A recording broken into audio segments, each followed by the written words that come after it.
What happens when trust turns toxic and love turns lethal? In the quiet town of Pine Hill, a deadly obsession unraveled the lives of two families, ending in betrayal, a brutal murder, and a courtroom confession that shook the entire community. This isn't just another suburban tragedy.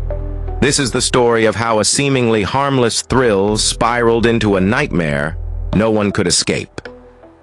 Before we begin, our hearts go out to Jennifer Johnson's loved ones. She was not just a victim of a senseless crime, she was a daughter, a wife, a friend.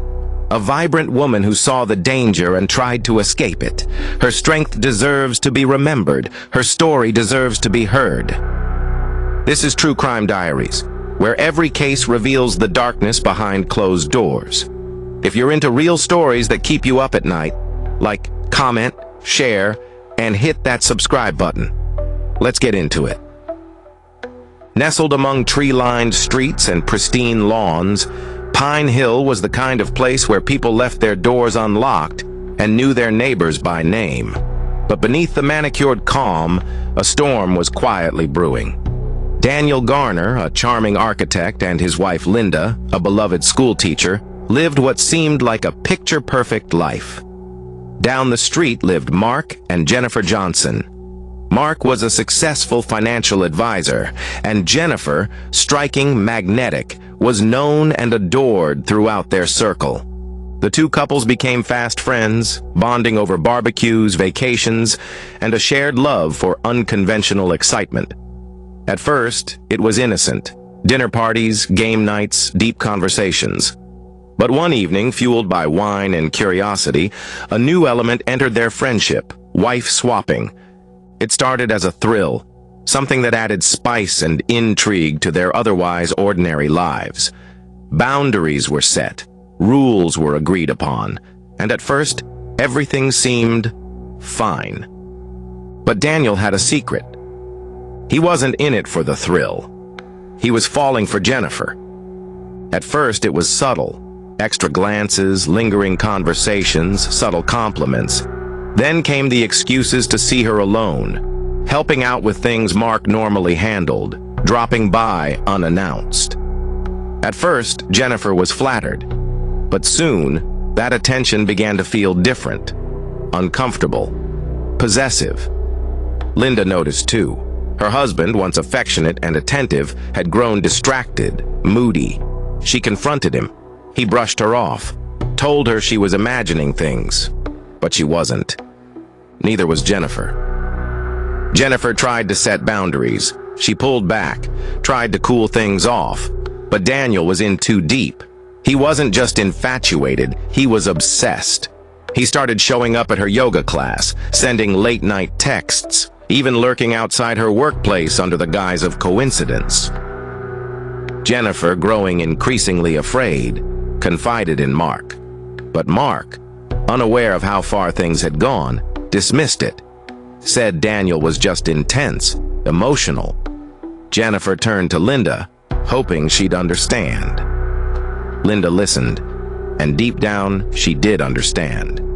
But she was caught between protecting her husband and facing the fact that the man she loved might be dangerously unstable.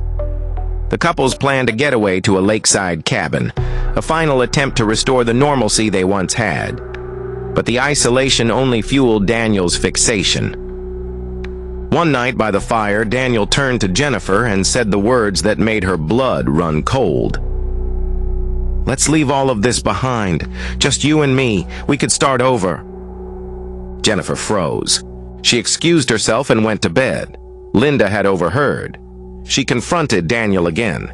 He deflected, minimized, accused her of overreacting. Jennifer had had enough. She told Mark she wanted out, told Linda it had to end. And when Daniel came knocking one last time, she told him flat out. This was over. No more meetups, no more calls, no more anything. Daniel couldn't handle it. He became erratic, desperate. The line between fantasy and reality blurred. He began stalking Jennifer, waiting outside her home, following her. Before we go on, If this story has you hooked and you want to see more real-life cases where love turns lethal, hit that like button, drop a comment, and subscribe. Your support helps keep stories like this alive. Jennifer did everything right. She cut off communication. She alerted Linda. She tried to move on. But Daniel wasn't done. One cold, quiet evening, Mark was out of town. Jennifer came home from work to find Daniel waiting on her doorstep. His eyes were bloodshot, his voice trembling. He begged her for one last conversation. Jennifer stood her ground, told him no, told him to leave. He grabbed her arm. A neighbor stepped outside. Daniel let go and ran. Shaken, Jennifer called Linda, asked for help. They met the next morning. Jennifer explained everything. Linda listened, silent, torn, guilty, protective, and terrified. That night, Daniel snapped. Consumed by rage and rejection, he broke into the Johnsons' home, found Jennifer sleeping, watched her, hovered with a kitchen knife, and then he attacked. Jennifer Johnson never stood a chance. By morning, the town of Pine Hill would awaken to a horror they could never forget. Daniel returned home in shock, his clothes soaked in blood. Linda found him trembling, incoherent. In that moment, she had a choice, and she chose to protect him. She led him to the bathroom, scrubbed him clean, bagged his clothes, and burned them along with the murder weapon. Then she called a trusted friend, establishing a false alibi. Meanwhile, Pine Hill reeled. Jennifer Johnson's murder stunned the town. With no signs of forced entry and few clues, detectives struggled, but something felt off. Detective Andrea Mitchell took the lead. She started with interviews, and the Garners were near the top of the list. Both Daniel and Linda stuck to their script. Nervous, yes, but polished. Still, cracks began to show. Daniel's drinking escalated. His behavior grew erratic. He withdrew from work, friends, and even Linda. He was spiraling. Mitchell kept digging. Then, she got the break she needed. Text messages between Daniel and Jennifer, dozens of them, many deleted but recovered. Desperate pleas, jealous rants, unanswered messages sent just hours before Jennifer's death. Then, a neighbor came forward. They'd seen Daniel's car outside Jennifer's home that night. They remembered the strange pacing, the odd behavior. Combined with the text messages and forensic inconsistencies, Mitchell finally had enough. She brought Daniel back in. This time, Mitchell took a different approach. She laid out everything, the texts, the neighbor's testimony, the forensic findings. And this time, Daniel cracked. Overwhelmed and cornered, he confessed. He admitted to the murder. Told Mitchell how the obsession took over, how he felt rejected, how he lost control. But he didn't stop there. Daniel told the whole truth. About how Linda helped cover it up, how she burned the evidence, lied to the police, created the alibi. Linda was arrested the same day. At first, she denied it. But when presented with Daniel's confession, she folded.